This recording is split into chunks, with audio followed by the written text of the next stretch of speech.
Do you get anxious and okay. Okay. I am here on live. So, we are going to talk about people pleasing today. Um, I recently had a client who was talking to me about their fawn response, and I thought that this would be a really helpful topic for the group. Sometimes we don't really realize that we're engaging in people-pleasing tendencies until we are in the middle of that response. And the best way that I can describe people-pleasing and the fawn response is this like frantic feeling to fix. So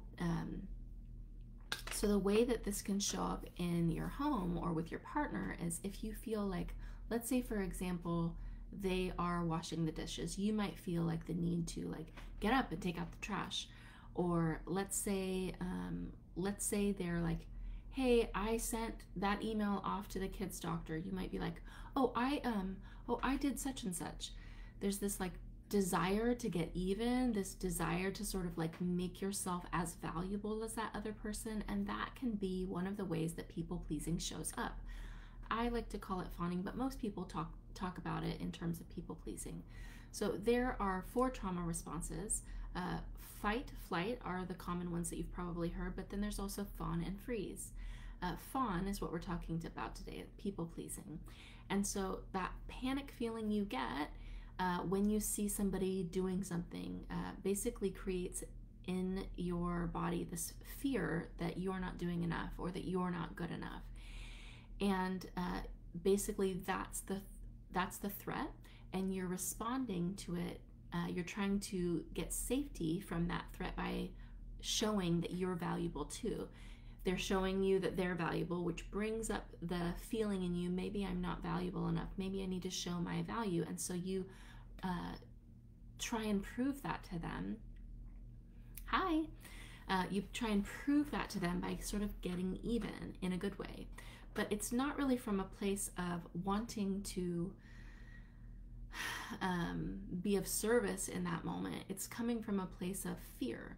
And anytime we're doing something out of fear, we want to sit with that, calm down, and figure out what's really going on. Because of course it's good to make sure things are even. Of course it's good in a partnership to make sure that you're showing up and to try and divide the labor equally. That is really important. But when it's coming from this frantic place, this place of fear of like, maybe like they're showing me something good and I have to prove myself to be good too, that is a problem, because really you have this underlying belief that you're not good enough, this underlying belief that you need to prove your value, prove your worth, because even you don't fully believe that it exists. There's a part of you that believes that your partner or whoever it is you're engaging with, your friend, your siblings, whatever, that you are not, that you're not on equal footing with them. And that means that you have some internal work to do, some healing to do in your relationship to yourself. And that is what this group is all about.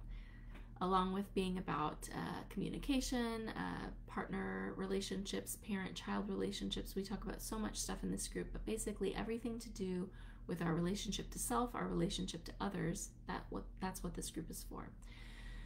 So if you feel like you are constantly like trying to get even, or if you feel like you have that anxiety when somebody else is doing something, or somebody else gives you a compliment, for example, and you feel like you need to give them a compliment immediately back, it's sort of like this shield from the belief that you aren't what they told you, and that you owe them something, and that you need to give it right back to them.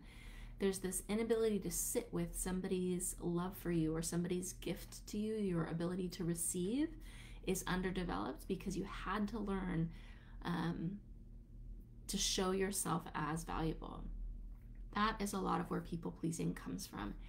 And it is so beautiful on the other side to be able to really receive what somebody is giving you, really receive the gifts that people are giving you, whether those are acts of service, words of affirmation, or whatever it is, physical touch, it doesn't matter. A lot of people are uncomfortable in the receiving role because they don't have a strong sense of self, or they don't have a strong sense of their value. So if this is resonating with you and you want to know more, let me know. Put it in the comments, and I'm happy to talk with you. You can put it in the comments, or you can private message me.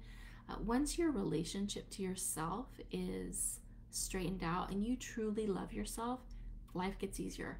Everything gets easier. Relationships get easier. It's so much easier to kind of let things roll off and show up the way that you want to. It's so profound to heal your relationship to self. So if you're interested in more resources on that, let me know, and I will talk to you soon. Okay, take care. Bye-bye.